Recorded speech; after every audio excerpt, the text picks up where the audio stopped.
네, 안녕하세요. 반갑습니다. 예, 오늘은 로마서를 잠시 멈추고 빌립보서를 보겠습니다.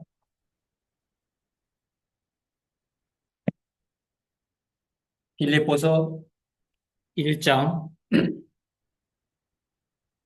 빌립보서 1장 9절에서 11절입니다. 오늘 설교 제목은 빌립보 교회를 위한 바울의 기도입니다. 1장 9절, 내가 기도하노라 너희 사랑을 지식과 모든 총명으로 점점 더 풍성하게 하사 너희로 지극히 선한 것을 분별하며 또 진실하여 허물없이 그리스도의 날까지 이르고 예수 그리스도로 말미암아 의의 열매가 가득하여 하나님의 영광과 찬송이 되게 하시기를 구하노라. 이 말씀을 현대인의 성경으로 다시 한번 읽어드리도록 하겠습니다. 나는 여러분의 사랑이 지식과 깊은 통찰력으로 점점 풍성하여 여러분이 최선의 것을 분별하고 그리스도께서 오시는 날까지 순결하고 흠없이 살며 예수 그리스도를 통해 맺는 의의 열매가 가득하여 하나님의 영광과 찬송이 되기를 기도합니다.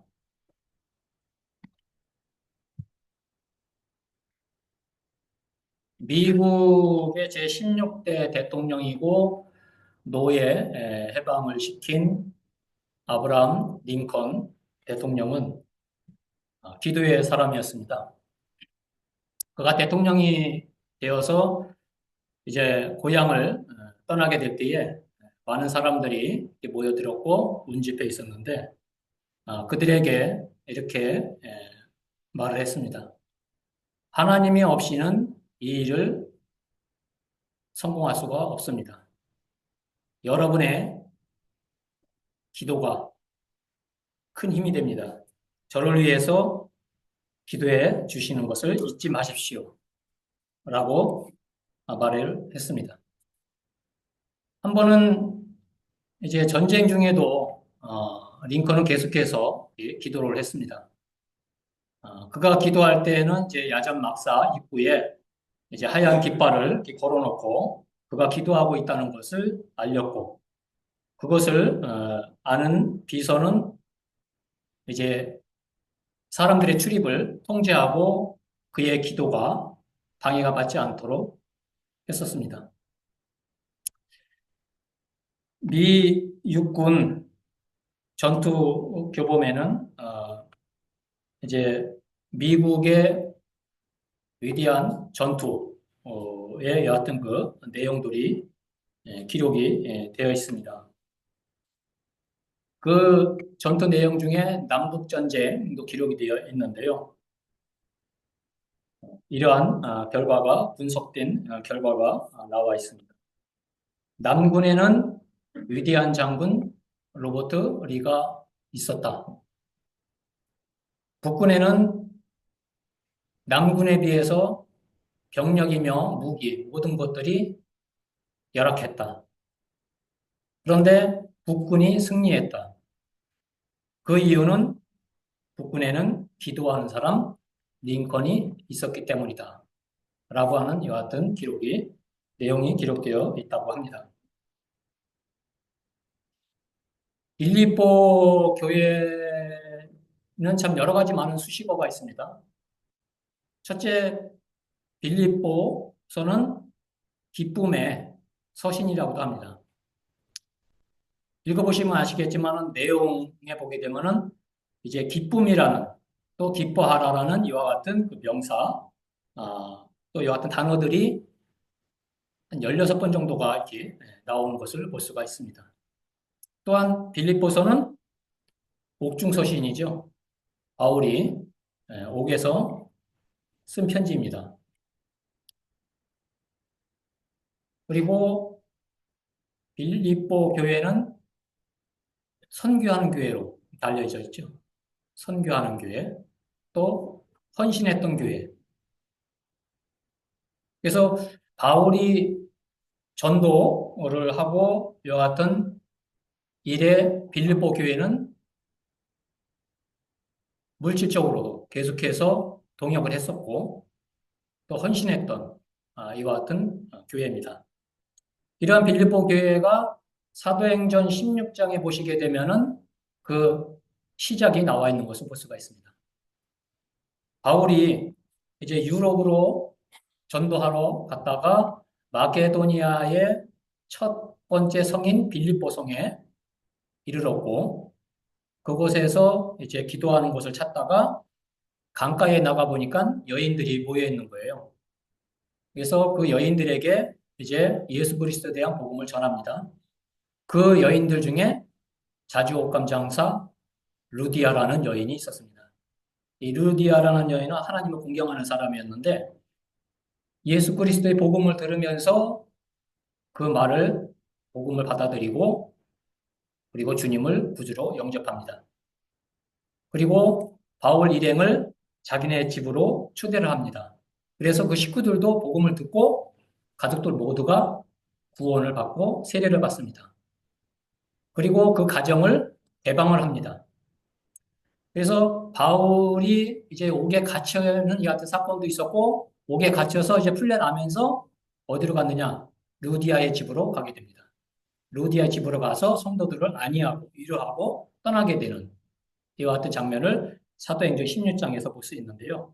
이와 같이 빌립보 교회는 사도 바울에게 있어서 유럽에서 복음을 전해서 첫 번째로 교회가 이루어진 바울에 의해서 교회가 탄생한 이와 같은 빌립보 교회입니다.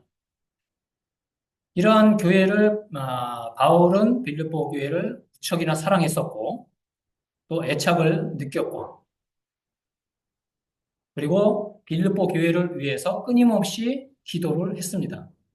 오늘 우리가 살펴볼 이 세 구절, 9절과 10절, 11절 이 바울의 기도의 내용을 보시게 되면은 얼마나 바울이 이 빌립보 교회를 생각하고 있는지 정말 그 목자의 마음으로 또 아이를 키우는 유모의 마음으로 또 그리스도의 심장으로 이 빌립보 교회를 사랑하고 그들을 위해서 기도하고 있는 또한 그 빌립보 교회를 이제 복음을 뿌렸다고 해서 끝나는 것이 아니라 복음을 뿌려서 이제 열매를 거두는 데까지 이르는 그래서 우리가 농사를 질 때도 보게 되면 이제 봄이 되면 씨를 뿌리고 하는데 씨를 뿌렸다고 해서 끝나는 게 아니잖아요. 씨를 뿌렸으면은 물도 줘야 되고 계속해서 가꿔야만이 싹이 나오게 되잖아요.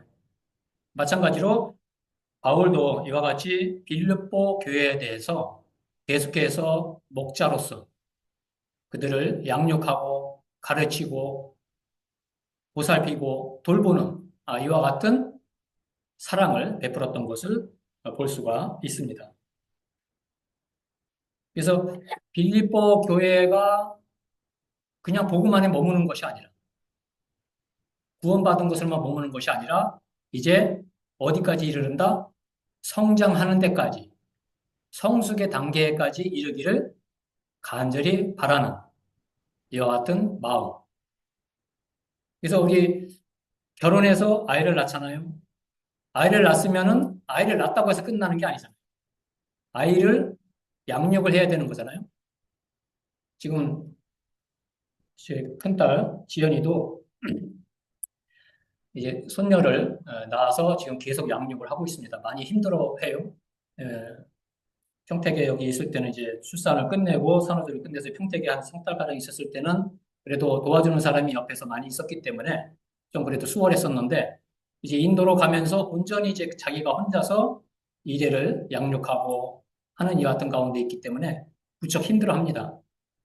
그래서 자매가 2주가량 이제 방학도 해보고 되니까는 2주가량 가서 좀 있다가 좀 도와주고 오겠다고 그래서 갔습니다.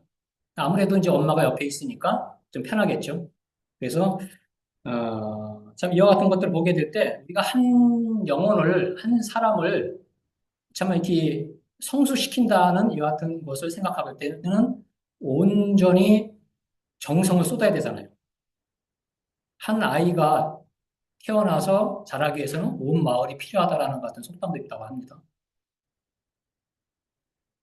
빌립보 교회가 바울에게 있어서는 정말 해산하여 낳은 그와 같은 자식과 같은 것이죠. 그러니까 그들이 바울의 복음을 통해서 구원받고 더해져서 성도들이 되었다면은 그것으로 끝나는 것이 아니라 그들의 양육을 또 돕는 겁니다. 그들이 복음 안에서 주님을 잘 배우면서 자라가고 성장하는 성숙한 단계까지 이르도록 목자의 마음으로 부모의 마음으로 그와 같이 사도 바울은 기도하고 끊임없이 돌봤다는 것을 우리는 오늘 본문의 말씀을 통해서 살펴볼 수가 있습니다. 그럼 바울의 그 기도가 참 구체적이잖아요. 그냥 단순한 것이 아니라 구체적이고 깊이 있는 이와 같은 그 기도인 것을 볼 수가 있습니다. 우리는 어떤 기도를 하고 있습니까? 우리는 어떻게 보면은 이기적인 타인보다는 나를 먼저 또 우리 가정을 먼저 우리 가족을 먼저 생각하면서 기도하는 경향들이 많이 있습니다. 어떻게 보면은 성숙하지 못한 것 같은 기도의 내용들이죠. 오늘 첫 번째로 살펴보게 될 이와 같은 그 바울의 기도는 9절을 보시겠습니다. 내가 기도하노라 너희 사랑을 지식과 모든 총명으로 점점 더 풍성하게 하사. 첫 번째로 기도한 내용은 풍성한 사랑에 대해서 기도하고 있습니다. 헤르만 헤세라는 사람의 그 저서 작품 중에 어거스터스라는 이와 같은 그 작품이 있습니다. 내용을 잠깐 말씀을 드리자면 아기를 낳지 못한 한 여인이 있었는데 이제 각고의 노력 끝에 아이를 낳게 됩니다. 그런데 그 전에 꿈속에서 한 노인이 나타나서 아이를 낳고 나서 한 노인이 나타나서 아이를 낳게 된 것에 대해서 축하한다. 내가 한 가지 소원을 들어주겠다. 이 아이에 대해서. 이 아이가 어떠한 사람이 되었으면 좋겠느냐? 라고 물어봅니다. 곰곰이 생각하던 그 어머니가, 어거스터스의 어머니가 이 아이가 자라면서 모든 사람들로부터 사랑받기를 원합니다. 라고 이와 같이 이야기를 합니다. 실제로 그 아이는 자라가면서 많은 사람들로부터 사랑을 받고 자랍니다. 하지만 이 아이가 행복하진 않았습니다. 사랑을 받을 줄만 알지 사랑을 줄 줄은 몰라서 이기적이고 자기중심적인 사람이 되었습니다. 결국에 나이가 들어서 노인이 되었을 때는 그 주위에 아무도 없었습니다. 그런 어거스트에게 한 노인이 또 나타납니다. 내가 당신의 지금 삶에 만족하십니까? 라고 물어봅니다. 고개를 흔듭니다. 내가 당신에게 한 가지 소원을 들어주겠다. 무엇을 원하느냐? 또 물어봅니다. 어거스투스는 이렇게 말합니다. 내가 지금까지는 사랑을 받으며 살아왔다. 하지만 그 삶은 행복하지 않았다. 이제는 내가 사랑을 주면서 살기를 원한다. 또 그렇게 되기를 원한다. 라고 이와 같이 이야기를 했습니다. 사랑을 받는다는 거 참 좋은 일이죠. 행복한 일이죠. 하지만 사랑을 받는다고 해서 그 사랑이 그 사람을 성숙하게 만들지는 못합니다. 요즘 아이를 낳더라도 많이는 안 낳잖아요. 한 사람, 그 아이가 자라면서 부모의 사랑을 독차지합니다. 그러다 보면은 그 사랑을 통해서 사람이, 그 아이가 이기적이 될 수가 있고 자기 중심적일 수밖에 없습니다. 저 또한 지연이 하나만 낳으려고 했었는데, 곰곰이 생각해 보니까 이 아이가 자라면서 자기만 할 것 같아요. 형제라는 걸 모를 것 같아. 그래서 주님께 기도해서 하나를 더 달라고 했습니다. 담비가 태어났어요. 동성입니다. 딸이에요. 물론 뭐 자라면서 싸우기도 하죠. 지금도 싸우고. 싸우면서 자라는 거잖아요. 형제니까. 그렇지만은 혼자 있는 거하고 둘이 있는 거하고 또 다르잖아요. 형제지간에 서로 의지가 되고. 또 이제 전화 자매가 또 없더라도 세상에 남아있는 거는 둘이잖아요. 둘이 더 의지할 수가 있고. 외롭지 않잖아요. 그래서 이렇게 주님이 또 이렇게 따로 주셨는데 참 이와 같이 그 사랑을 받는다는 거 좀 행복한 일이지만은 그 사랑이 불행한 길로 갈 수도 있다는 것을 또 이렇게 보게 됩니다.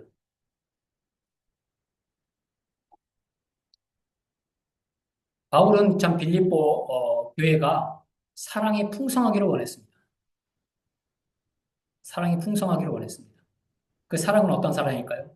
우리가 일반적으로 나누는 로맨스적인 사랑일까요?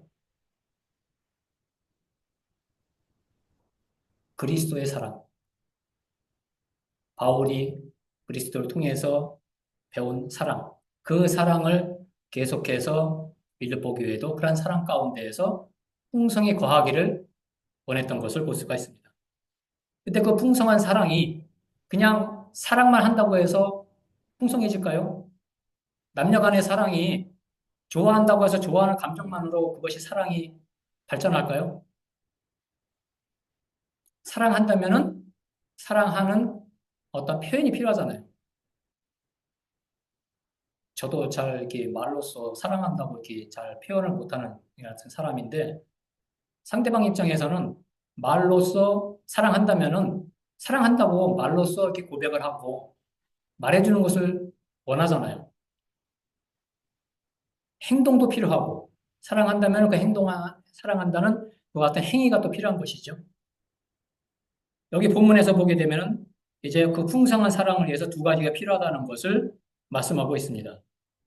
첫째는 지식입니다. 지식. 이 지식이란 무엇일까요? 하나님의 사랑에 대한 이해입니다. 사랑에 대한 이해. 남녀 간의 사랑에 있어서 나를 사랑해, 나 너 사랑해. 말로만 사랑한다 그러면 이해가 안 가잖아요. 사랑한다는 것을 눈으로 볼 수 있게 행위로 나타내야 되잖아요. 그래야 아, 저 남자가 저 여자가 나를 사랑하는구나. 그걸 알 수 있잖아요. 우리가 하나님의 사랑을 알고 있습니다. 물론 다 아는 건 아니죠. 그 하나님의 사랑을 우리가 어떻게 할까요? 부부 간의 사랑이 그냥 되는 게 아니잖아요. 제가 이숙자라는 여자를 만나서 이숙자와 결혼을 했습니다. 35년째가 됐습니다. 올해. 저에 대해서 잘 아는 사람이 누굴까요? 주기자 형제님이 잘합니까? 이대 형제님이 잘합니까? 물론 저에 대해서 어느 정도 아는 것도 있겠죠. 하지만 저에 대해서 속속들이 잘 아는 사람은 이숙자입니다. 저의 단점이며 장점이며 모든 것을 다 압니다. 제 몸에 점이 어디 붙어 있는지, 어디에 점이 있는지 다 압니다. 저에 대해서 잘 아는 사람은 제 아내밖에 없습니다. 우리가 하나님의 사랑에 대해서 잘 알려면 어떻게 해야 됩니까? 하나님과 같이 동행하면 되는 겁니다. 에녹이 300년간 하나님과 동행했잖아요. 우리가 하나님과 같이 살고 하나님의 그 사랑 안에서 계속 하나님과 함께 친밀하게 거하다 보면은 사귐을 갖게 되면은 하나님에 대해서 알게 됩니다.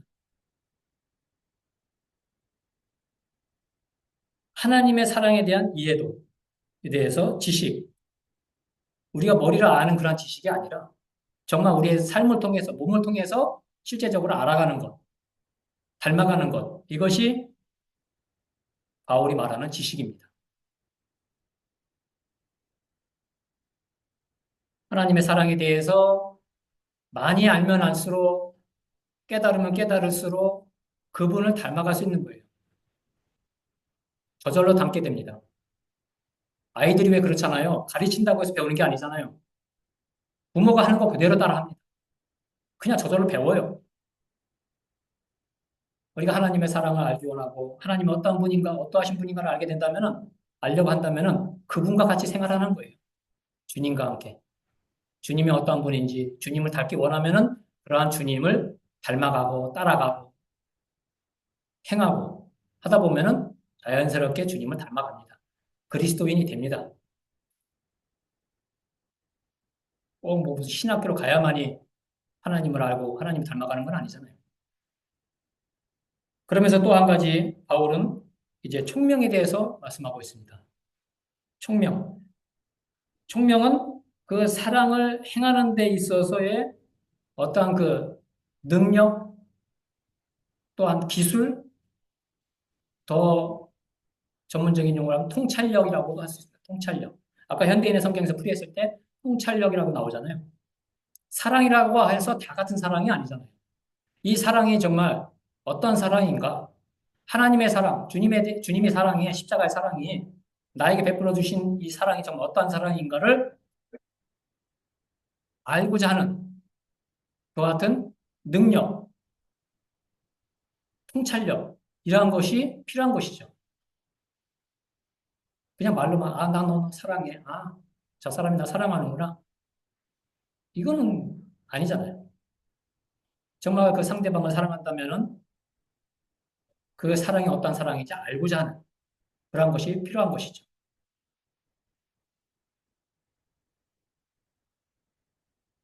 사랑에도 기술이 필요합니다. 네, 기술이 필요합니다. 미국의 정신 분석학자 에리 프롬이라는 사람이 있는데요. 이 사람이 사람들의 남녀란 사랑에 대해서 분석한 이와 같은 그 내용이 있는데 잠깐 좀 요약해 보겠습니다. 사랑은 능력과 노력이 필요한 기술이며 사랑의 기술을 통해 성숙한 사랑을 이루어야 한다. 인간은 분리에서 벗어나 합의를 원하기 때문에 합의로 만드는 힘인 성숙한 사랑이 필요하다. 성숙한 사랑을 위해서는 객관적으로 나를 바라보는 이성의 힘과 흔들리지 않는 신념을 갖도록 하는 합리적 신앙이 필요하다라고 이와 같이 그 책의 내용을 요약을 했습니다. 그래서 사랑은 기술인가에 대한 이 같은 질문. 그래서 남자와 여자가 다르죠.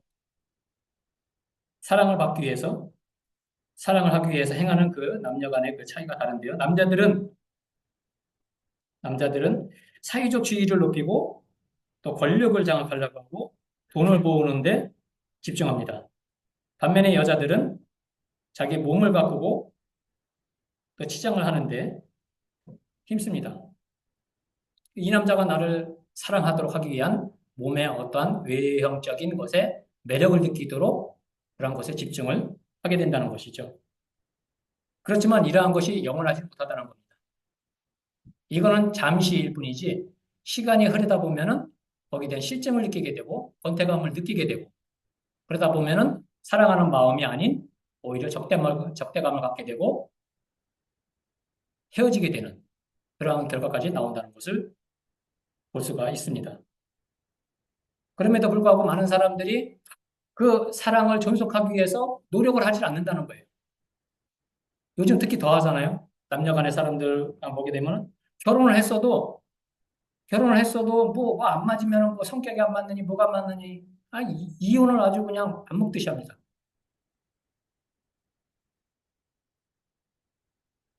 그래서 에리 프롬 이 사람이 이제 충고하는 것은 권면하는 것은 사랑에도 기술이 필요하다는 거예요. 에너지가 필요하다는 겁니다. 노력이 필요하다는 거예요. 그래서 우리가 음악이나 뭐 또 그림이나 건축이나 과학기술 뭐 이런 것들을 배우기 위한 노력이 필요하잖아요. 그런 과정이 필요하잖아요. 시간도 필요하고. 그러니까 사랑에도 이런 것들이 필요하다는 것이죠. 그것이 바로 기술이라는 거예요. 그러한 기술이 사랑에도 필요하다. 능력과 노력이 필요하다는 것을 말씀하고 있는 것을 보게 될 때, 이 바울이 말하는 정말 이 총명, 정말 이 총명은 그리스도인으로서 우리가 계속해서 주님이 오시는 그날까지 풍성한 사랑을 하기 위해서는 이러한 총명이 필요하다는 것이죠. 단순히 그냥 말로만 주님의 이름으로 사랑합니다. 형제자매님 사랑합니다. 이러한 멘트보다는 정말 주님의 바울이 빌립보 교회를 사랑하는, 정말 주님께서 우리를 사랑하셔서 그 몸을 내어주시기까지 한 그와 같은 사랑이 우리에게도 필요한 것이고, 그러한 풍성한 사랑 속에서 성장하고 성숙해가는 그와 같은 교회를 주님이 원하시고, 바울 또한 빌립보 교회가 그러한 교회로 성장해 가기를 원하면서 이러한 서신을 보냈던 것을 볼 수가 있습니다. 우리 에베소서 한번 볼까요? 에베소서 1장 17절에서 19절을 보시겠습니다. 여기서도 바울이 에베소 교회를 위해서 기도하고 있는 것을 볼 수가 있습니다.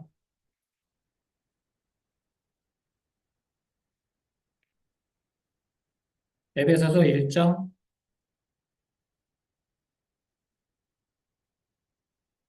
17절, 우리 주 예수 그리스도의 하나님 영광의 아버지께서 지혜와 계시의 정신을 너희에게 주사 하나님을 알게 하시고 너희 마음 눈을 밝히사 그의 부르심의 소망이 무엇이며 성도 안에서 그 기업의 영광의 풍성이 무엇이며 그의 힘의 강력으로 역사하심을 따라 믿는 우리에게 베푸신 능력의 지극히 크심이 어떠한 것을 너희로 알게 하시기를 구하노라. 얼마나 풍성한 사랑의 기도입니까?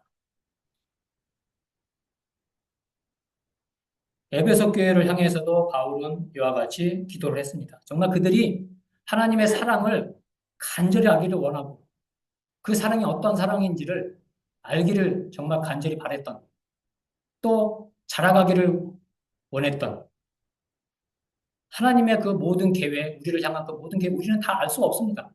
하지만 하나님의 그 같은 베푸신 사랑, 은혜, 하나님의 이 같은 섭리, 이런 것들을 우리가 알아가는 것을 원하시고 있다는 것이죠.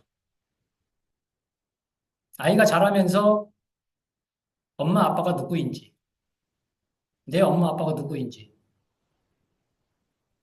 가르쳐 준다고, 물론 가르쳐 주는 것도 있지만 가르쳐 준다고 해서 아는 게 아니잖아요. 같이 엄마 아빠 사랑 속에서, 돌봄 속에서 살다 보면 알게 되잖아요. 스스로. 3장을 보겠습니다. 3장 17절에서 19절도 보시게 되면,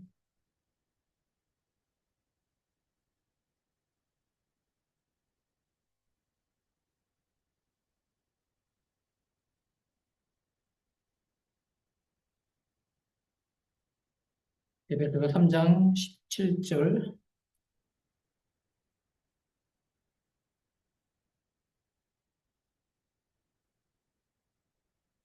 18절인가요? 17절부터 보겠습니다. 믿음으로 말미암아 그리스도께서 너희 마음에 계시게 하옵시고 너희가 사랑 가운데에서 뿌리가 박히고 토가 굳어져서 능히 모든 성도와 함께 지식에 넘치는 그리스도의 사랑을 알아.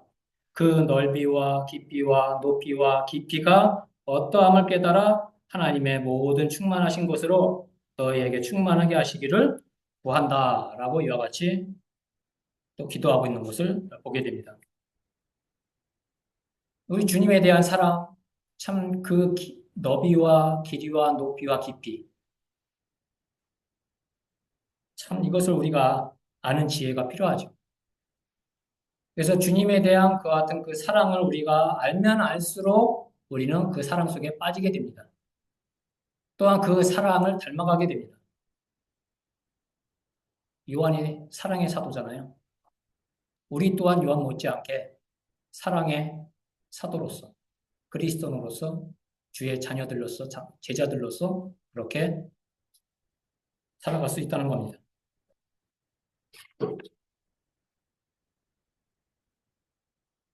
조나단 에드워즈라는 사람이 이렇게 말을 했습니다. 우리 안에 일어나는 사랑의 불길이라면 지식과 총명은 그 불 속에 던져지는 장작이다. 사랑을 하기 위해서는 하나의 어떤 그 사랑의 불씨가 필요하잖아요. 여기서는 장작이라고 표현하고 있습니다.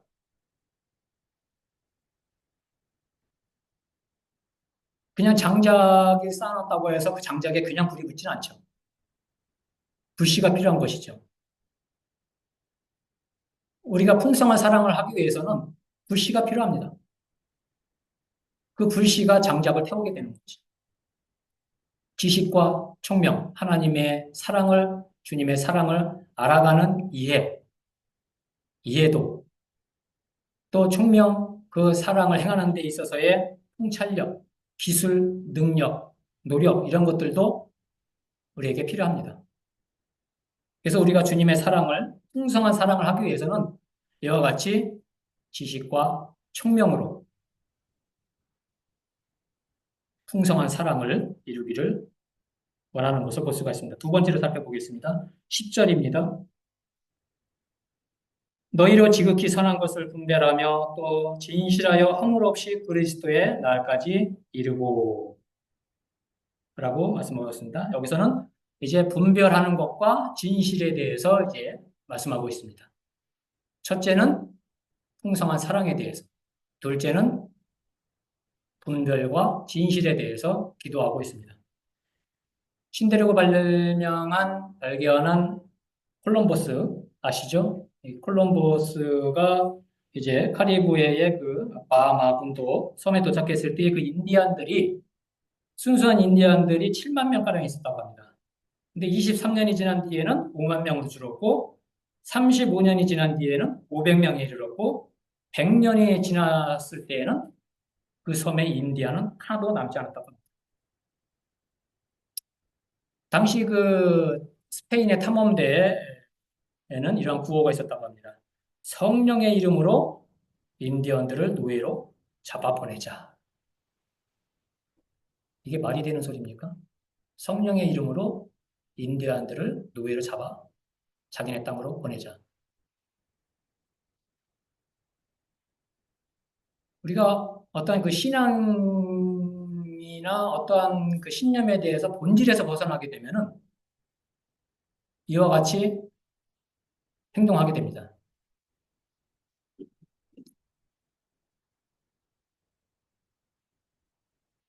성령의 이름으로 인디언들을 노예로 잡아 보내자. 본질에서 벗어난 이와 같은 망령된 행동. 그래서 우리가 신앙 안에서 정말 그 본질, 믿음의 본질이라는 것을 벗어나게 되면은 우리는 망령되게 행할 수밖에 없습니다. 신대륙을 발명했을 때 그 같은 사람들에게 복음을 전하고 그리스도를 전하는 것이 목적이지 그들을 잡아가지고 노예로 삼는 것이 목적이 아니잖아요.